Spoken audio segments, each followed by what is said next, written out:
प्यारे बच्चों, मध्यकालीन भारतीय इतिहास के स्रोत इस विषय को लेकर हम 7 बार मिल चुके हैं और अब 8वीं बार मिल रहे हैं और इस विषय को लेकर, इस पाठ को लेकर अंतिम बार मिल रहे हैं। मैंने पिछले विवरण में आपसे जिक्र किया था 2 प्रमुख विदेशी यात्रियों का। सल्तनत काल में आए हुए विदेशी यात्रियों की बात अपन कर रहे थे ना। तो एक तो इब्न बतूता था और दूसरा अब्दुल रज्जाक था। उसके बाद में कुछ और लोगों के नाम भी हमें लेने चाहिए। तो एक तो वो नाम आपको याद रखना चाहिए, मार्को पोलो का, जिसके बारे में कहते हैं, अब यूरोप वाले ही कहते हैं कि वो आधुनिक भूगोल का पितामह था। वेनिस का रहने वाला था और अपने पिता, चाचा और लोगों के साथ वो विश्व की यात्रा पे निकला। छोटे कम समय के लिए निकला, जितनी हो जाएगी उतनी ठीक है। 1274 में वो चीन का जो मंगोल शासक था कुबलाई खां, उसके दरबार में पहुंचा। और जब वो लौट रहा था उधर से वापस, तो अंडमान द्वीप पर पहुंचा और भारत के पूर्वी और पश्चिमी तट से इसने अपनी आगे की यात्रा की और फिर वो वहाँ से वो यूरोप गया।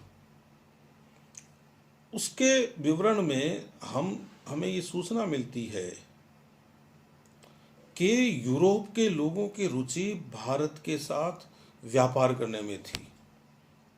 उसका विवरण ये बताता है, उसका जो यात्रा वृत्तांत है मार्को पोलो का, वो भारतीय तट से और यूरोप के तटों तक समुद्री व्यापार तेज कैसे हो सकता है, इसके बारे में बात करता है।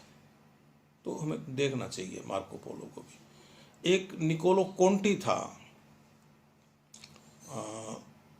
15वीं शताब्दी के प्रारंभ में भारत आया। उसने भी श्रीलंका, सुमात्रा, जावा, चीन, यहाँ की यात्रा की और 25 वर्षों तक, अपने जीवन के 25 वर्ष देना कोई छोटी मोटी बात नहीं है। लेकिन अपना एक हट होता है, अपनी एक जिद होती है अपना लक्ष्य पूरा करने की।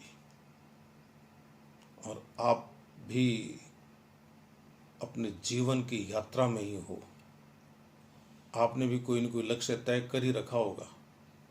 इन यात्रियों जैसी जीजी विशा रखा करो, तब मंजिल हाथ आएगी। तो खैर, मैं कह रहा था कि वो वापस लौट रहा था तो वो अरब में कुछ मुस्लिम कट्टरपंथियों के हाथ पड़ गया। इसकी बीवी को,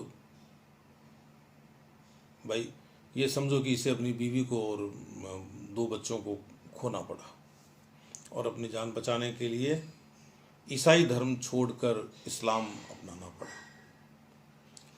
किसी तरह से वो रोम पहुंचा तो वहाँ जो पोप था उसके सामने गया कि देखो, मुझसे मैंने ये खोया है और मुझसे ये भूल हुई कि मैंने अपना जो ईसाई मत था वो छोड़ दिया।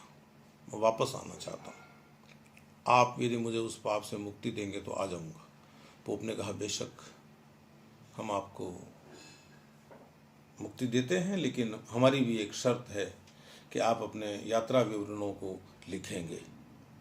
उसने कहा कि मैं ज़रूर मेरे अभियान का वर्णन करूंगा। तो इस आदमी ने अपने अभियान का वर्णन किया और पोप का जो सेक्रेटरी था, जिसका नाम था पोगियो ब्रेसियोलिनी, उस ब्रेसियोलिनी ने लैटिन में उसके विवरण को लिखा।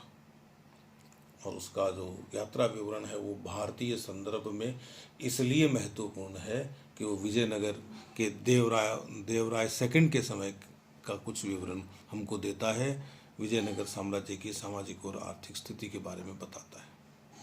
एक और यात्री था लुडोवियो दुआर्ते बारबोसा, 1500 से लेके 1516 तक। वो कोचीन में एक पुर्तगाली ऑफिसर था। तो नौकरी तो कर ही रहा था, लेकिन उसने अपना विवरण लिखा an account of countries and their inhabitant, और उसमें भी विजयनगर साम्राज्य का विवरण है और कुछ और बातें भी उसने भारत के बारे में कही है। तो यह क्या है कि जो विवरण है मध्यकालीन भारतीय जो इतिहास है, जिसे संघर्षकालीन भारतीय इतिहास भी कहा जाता है, इसका जो पहला भाग है सल्तनत काल, उस काल में इतिहास लेखन में काम आने वाले जो स्रोत हैं वो कौन कौन से हो सकते हैं, उनका एक ब्रीफ अकाउंट मैंने आपके सामने रखा। और मैं ये चाहता हूँ कि आपकी इसमें रुचि बने। यदि आपकी इतिहास के स्रोतों में रुचि बन गई, यदि आपकी इतिहासकार में रुचि बन गई, तो निश्चित रूप से इतिहास पढ़ने को आप एंजॉय करेंगे।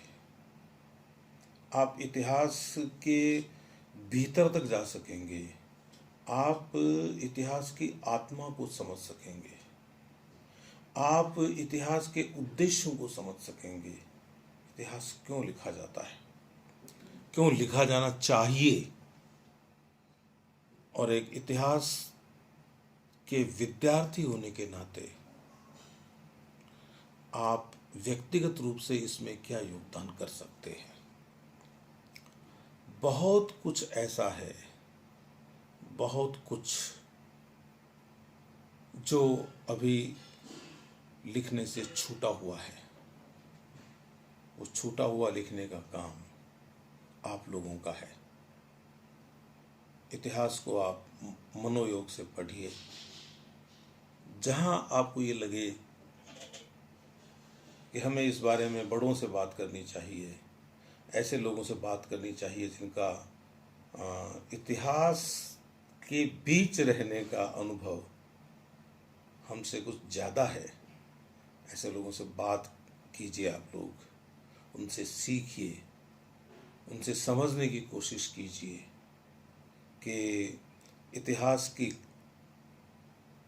खाल तक तो ठीक है, लेकिन उस खाल के भीतर कैसे पहुंचा जाता है।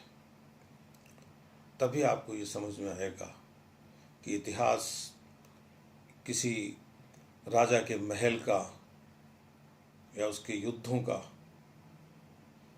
या उसके समय विभिन्न लोगों द्वारा लिखे हुए वैभव का ही नाम नहीं है। इतिहास उन लोगों के जीवन का भी नाम है जिनको बड़े बड़े इतिहासकारों ने अपनी किताबों में जगह नहीं दी। अपने कलम को उन्होंने गौरवान्वित नहीं किया आम आदमी का इतिहास लिखकर। आम आदमी किन विश्वासों के साथ जीता था, आम आदमी क्यों पेड़ की पूजा करता है, आम आदमी क्यों चींटियों को आटा डालने जाता है, आम आदमी ने कब अपने जो मिट्टी के बर्तन थे उनको धातु का बना लिया, आम आदमी ने कब अपने खाने पीने के ढंग में और एक तहजीब को शामिल किया, आम आदमी ने कब विज्ञान के बारे में सोचना शुरू किया, आम आदमी कब सभ्यता की बात करते करते संस्कृति की बात करने लगा। ऐसी बहुत सारी बातें हैं जिनके बारे में यदि आप विचार करेंगे, जिनके बारे में आप सोचकर पढ़ेंगे, तो मैं आपको विश्वास दिलाता हूँ कि आप इतिहास के बहुत ही नहीं, बहुत अच्छे विद्यार्थी हो जाएंगे।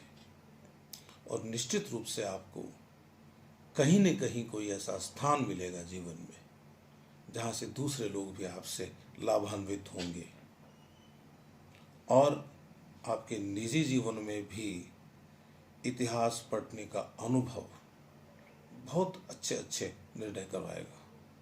तो आप लोगों के लिए मेरी बहुत बहुत शुभकामनाएं हैं। Thank you very much.